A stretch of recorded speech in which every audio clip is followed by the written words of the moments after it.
Minister Benjamin Netanyahu are set to meet at the White House today as a new ceasefire plan is in the works. The Trump administration has drafted a 21-point proposal for ending the war, which includes the disarmament of Hamas, establishing an international security force, and a development roadmap to rebuild Gaza. It also leaves the door open for a Palestinian state. At least 4 people have lost their lives in a fresh Russian drone strike in Ukraine, while Ukrainian air defenses thwarted most drones. Residences, factories and energy sites suffered damage. Meanwhile, Zelensky has urged the international community to cut off Russia's energy revenues. Israeli warplanes have carried out airstrikes in southern Lebanon, targeting areas in Nabatea, including Midane Plain and Kfar Rumman. An Israeli drone also struck a house in Humin al-Fawqa. However, no casualties have been reported. Moldova's ruling pro-EU party has won the parliamentary elections with support from over half of the voters. The results are nearly complete. The election, seen as crucial for the country's EU integration path, was held amid allegations of Russian interference, including cyber attacks and disinformation. However, officials say that the voting procedure remains secure. Britain is considering tougher rules for migrants seeking permanent residence. Interior Minister Shabana Mahmood has stated that applicants may need to prove their value to society by paying taxes, having a clean criminal record, speaking English, and participating in community service. Protesters took to the streets in Paris, Mexico and Brazil on International Safe Abortion Day, demanding access to safe and legal abortions. Activists called for rights to be guaranteed, with marches highlighting the need for healthcare, safety and equality in reproductive choices worldwide. A man has crashed his vehicle into a church in Michigan and opened fire with an assault rifle, setting the building ablaze and killing at least 4 and injuring 8 others. The alleged suspect died in a shootout with the police. The FBI is leading the investigation and has termed this an act of targeted violence.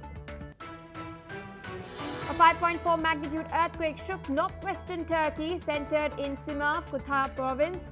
People fled their homes as tremors were felt in Istanbul, which is located about 100 kilometers away from the epicenter. However, no casualties have been reported, but the quake was followed by a 4.0 magnitude aftershock.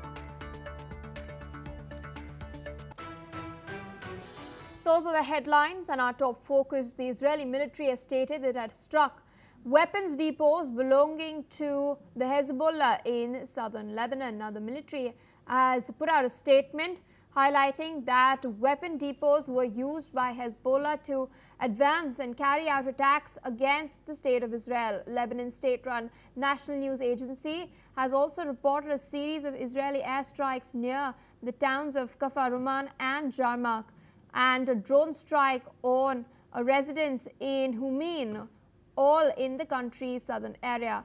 Now, despite a ceasefire having been put in November that ended over a year of hostilities between Hezbollah and Israel, the latter has kept up regular strikes on Lebanon and still has troops positioned at 5 border points inside Lebanon. Meanwhile, Hezbollah is under intense pressure to hand over its weapons to disarm, and with the Lebanese army having now drawn up a plan to disarm it beginning in the south. However, Hezbollah has refused to disarm itself, and therefore we're seeing the situation continue to escalate. More developments coming in. A ballistic missile launched by the Houthis in Yemen at Israel has been intercepted by Israeli air defenses.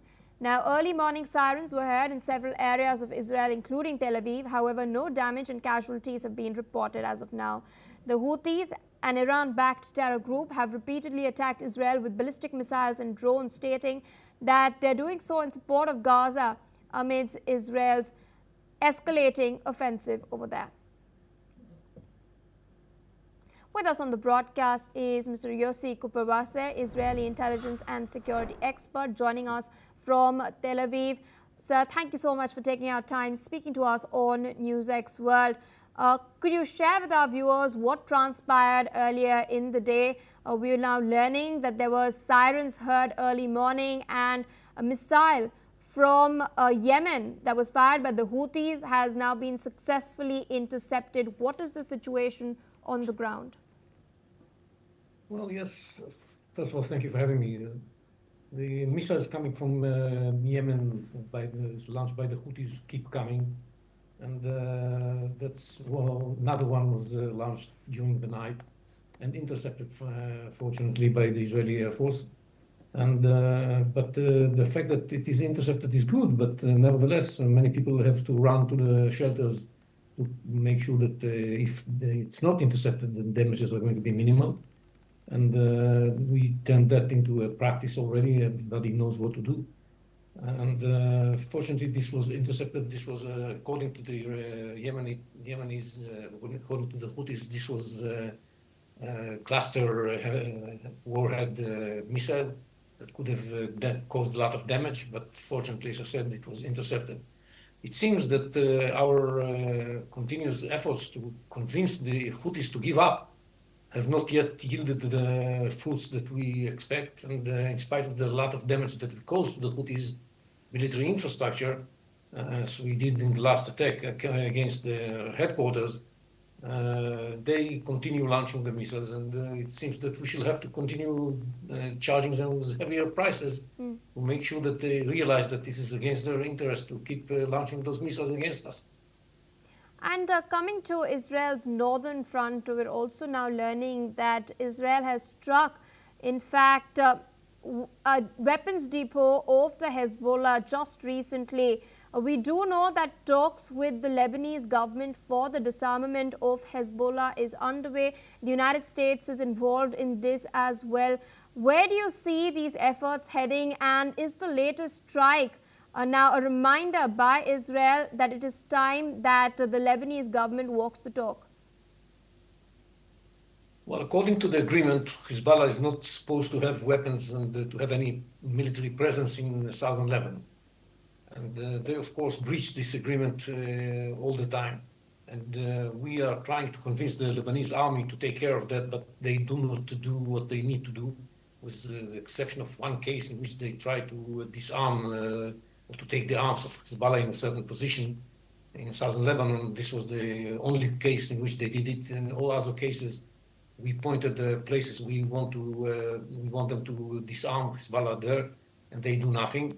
And according to the agreement, in such cases, we are allowed to take action in order to deal with the threat. And that's what we did last night as well. And we keep doing it all the time because this is repeating itself all the time. We pointed arms depots and that activists of Hezbollah that are present in southern Lebanon. And we are pointing also at the efforts of Hezbollah to rearm itself, not only in southern Lebanon, but in other places in the Bekaa Valley and in near Beirut. And the Lebanese army, according to the agreement, is supposed to take care of this, but they don't. They have a plan to disarm Hezbollah, but this is a very vague plan, and Hezbollah refuses to accept it. So we don't see that the Lebanese army is now poised to deal with the matter. And that's why we have to do it ourselves, because otherwise we should let Hezbollah rearm itself in general, and especially in the southern part of Lebanon. And this will constitute a very important and critical threat to the security of the state of Israel. All right, so I request you to stay on with us. We're tracking further developments coming in from the Middle East. We're now learning that Iranian President Masoud Pezeshkian has stated that his country will not accept nuclear negotiations that create new problems. This comes as the United Nations has reimposed sanctions, including an arms embargo and a ban on uranium enrichment on Iran, even after Russia and China's last-minute bid to delay these sanctions by 6 months. It failed in the UN Security Council. Now, the sanctions also include travel bans, asset freezes, and restrictions on nuclear-related commerce. European powers, particularly the E3, say that diplomacy is still possible, but Iran has recalled its ambassadors from Britain, France, and Germany for consultations. Still with us on the broadcast is Mr. Yossi Cooper. Interesting statement coming in from the Iranian president. He has stated that Iran will not accept nuclear negotiations that quote-unquote create new problems. Although the French envoy to the United Nations has come out and stated that the E3 powers are always open to diplomatic negotiations, do you think now, since the ball is in Iran's court, will they shut the door, or will they also still be ready to come to the diplomatic table and listen to what the concerns of the European nations and what the concerns of the United States are? Well, I think the issue is very simple. The Iranians have to allow the inspectors of the International Atomic Energy Agency to resume their monitoring of what's going on in Iran. And they have to accept the fact that they are not going to be allowed to enrich uranium to any level. And these are the two demands of the international community from Iran, and so far they refuse to accept them. And this means that they should be ready to absorb more pressure from the international community in the resumption of the sanctions against them, the international United Nations sanctions against them. And this is going to cause more trouble for the Iranians, for the Iranian regime, and to many of the Iranian citizens, because the prices are rising and the rial, the Iranian currency is losing its power, and it's now being sold for more than 1 million rials for a dollar, which is like only recently it was 300,000. Now it's already more than 1 million. And so it's a very problematic situation for the Iranian regime. So I believe that this pressure eventually is going to cause them to reassess, and everybody's waiting for them to reassess and come back to the table, ready to accept that they should allow the IAEA to inspect what's going on with their nuclear facilities, nuclear activities, and that they should give up the enrichment of uranium. That would guarantee that they are not actually trying to accomplish their goal of having a nuclear arsenal. And they are trying to convince the world that they were not after a nuclear bomb, but nobody buys that. And we have to get better guarantees that this is not what they're trying to achieve. All right, so with that, I would like to thank you for taking out time, sharing your analysis with us on NewsX World. With that, viewers, we're shifting our focus away from the Middle East towards Europe. We're now learning that Moldova's pro-EU ruling party has won the key parliamentary elections with more than 50% of the vote. Now, with over 99.5% ballots counted, the Party of Action and Solidarity, headed by President Maia Sandu, has now garnered 50.05% of the votes as compared to 24.25% for the pro-Russian Patriotic Electoral Bloc. Maia Sandu's government has warned Moldovans that Russia had attempted to sway the vote through widespread disinformation of vote buying. Stanislav Secrerio, Sandu's national security advisor, has stated that the election infrastructure and government websites had come under cyber attack and that fake bomb threats were called in to polling stations in Moldova and abroad. In the meantime, Russia has denied meddling in Moldova and the electoral process over there. With us we're tracking more updates coming in now. The state of Oregon has filed a lawsuit in a federal court to block the deployment of 200 National Guard troops to Portland. The suit, filed by Democratic Oregon Attorney General Dan Rayfield, names U.S. President Donald Trump, Defense Secretary Pete Hegseth, Homeland Security Secretary Kristi Noem, and their respective departments as defendants. Additionally, the said lawsuit argues that the federal government lacks authority to deploy troops and characterizes the U.S. president's recent remarks on Portland as misleading, noting that the city has only seen small protests near ICE facilities in recent weeks. Now, this comes after Defense Secretary Pete Hegseth ordered 200 Oregon National Guard soldiers to be called into federal service effective immediately for 60 days following a Pentagon memorandum signed by him. The memorandum was issued after U.S. President Donald Trump directed the Pentagon to provide troops to protect Portland and ICE facilities, referring to the city as being under threat from Antifa and other domestic groups. Meanwhile, Oregon Governor Tina Kotek has objected to the deployment, stating that there is no insurrection or public safety threat in Portland that justifies Trump's military intervention. She's also warned that the move is unnecessary, unlawful, and could put Oregonians at greater risk. Now, since taking office earlier this year, Trump has ordered the deployment of troops to several Democratic-run cities that include Washington, D.C., Los Angeles, Memphis, and Chicago. Trump has also threatened further deployments to cities such as Baltimore and New Orleans, sparking legal challenges and political pushback from local and state leaders.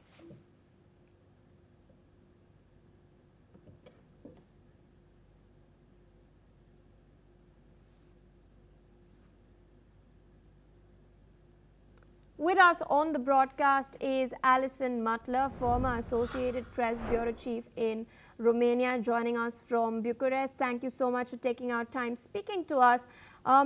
Interesting developments coming in from the United States of America. Oregon has now filed a lawsuit in a federal court to block the deployment of 200 National Guard troops in Portland.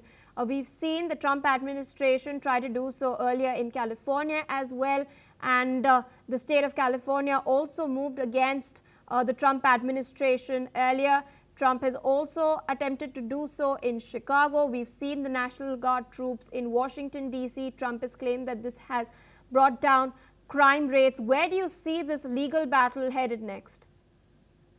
Well,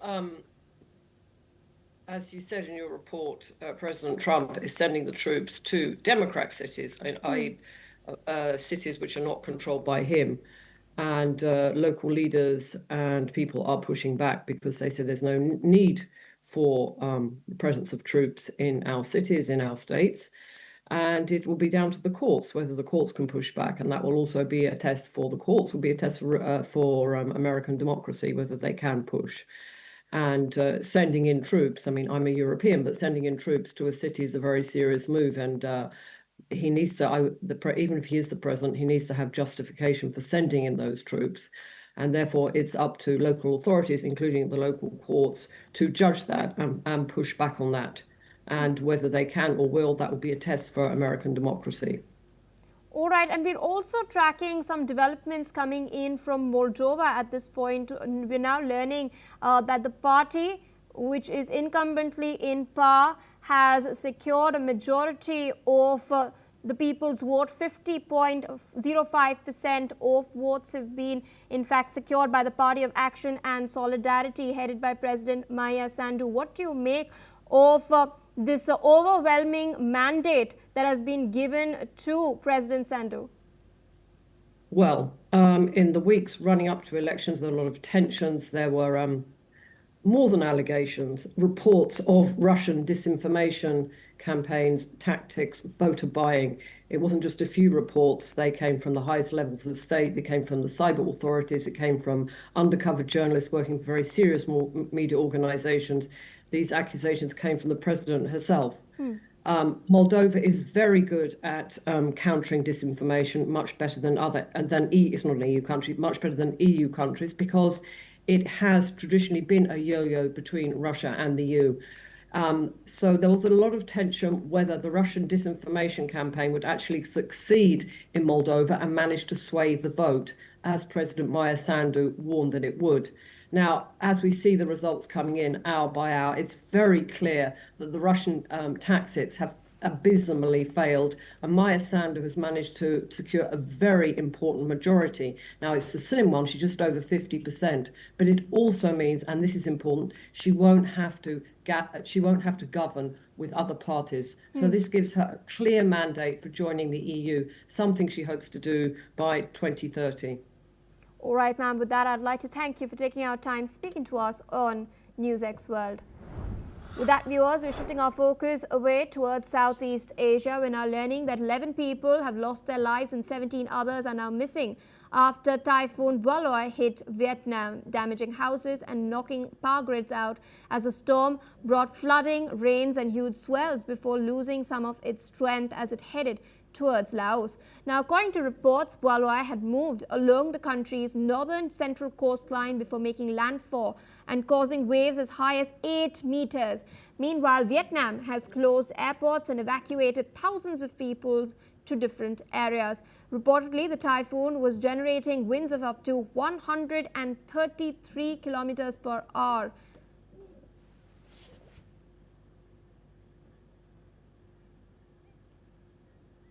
We're tracking further developments. We're now learning that at least 19 people, including a police officer, have been injured during protests against the government of Peruvian President Dina Boluarte and the Peruvian Congress in the country's capital, Lima. Now, demonstrators, including Gen Z activists joined by transport and merchant unions, protested in downtown Lima with clashes between protesters and riot police flaring as demonstrators advanced towards the street surrounding the Congress building. The unrest reportedly stems from widespread dissatisfaction over corruption scandals, economic insecurity, rising crime, and anger over a lack of accountability for dozens of protesters killed by security forces. These deaths occurred after the president assumed following the removal and arrest of former President Pedro Castillo. Now, as per reports, Peru's national police have opened an internal investigation after a video circulated on social media showing possible arbitrary use of force by some officers during the protests. Now, authorities have also reported that one police officer suffered a first-degree burn from a Molotov cocktail during protesting and clashes that took place on the 27th of September. Well, viewers, we'll continue to track these updates from around the world for all of you. In the meantime, we jump into